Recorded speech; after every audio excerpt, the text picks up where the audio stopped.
The White House says US President Donald Trump is open to meeting his Russian and Ukrainian counterparts in Turkey. This after the two sides failed on Monday to make headway towards an elusive ceasefire.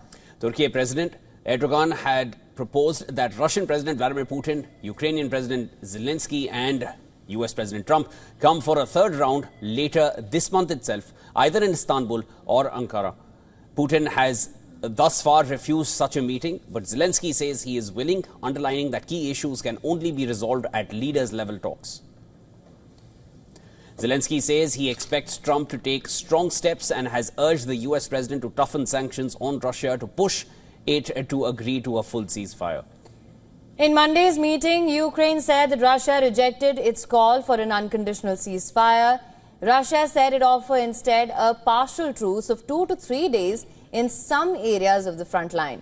Ukraine said it would study a document that Russian side handed its negotiators, outlining its demand for both peace and a full ceasefire.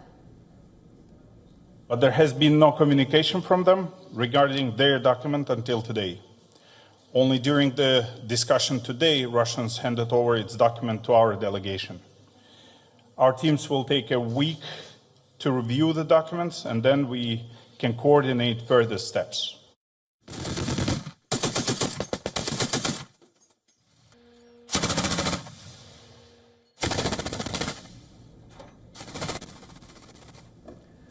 According to its negotiating terms reported by Russian state media, Moscow will only agree to a full ceasefire if Ukrainian troops pull back entirely from the four regions Donetsk, Luhansk, Zaporizhia and Kherson.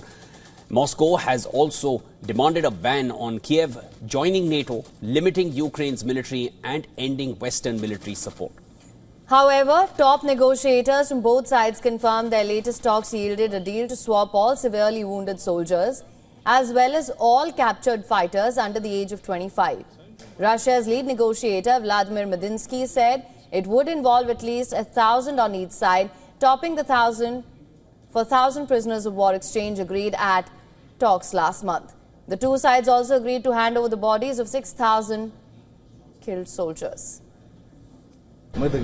We agreed on the largest scale prisoner exchange according to the following formula.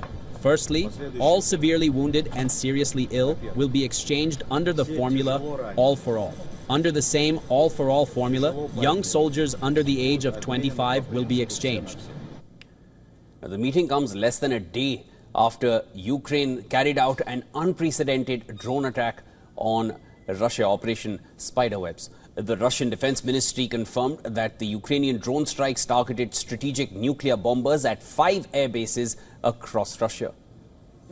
Strategic nuclear bombers were targeted in Belaya Air Base in Siberia, Ivanovo Air Base northeast of Moscow. The Dyagi-Livo base that is located south of Moscow also came under attack.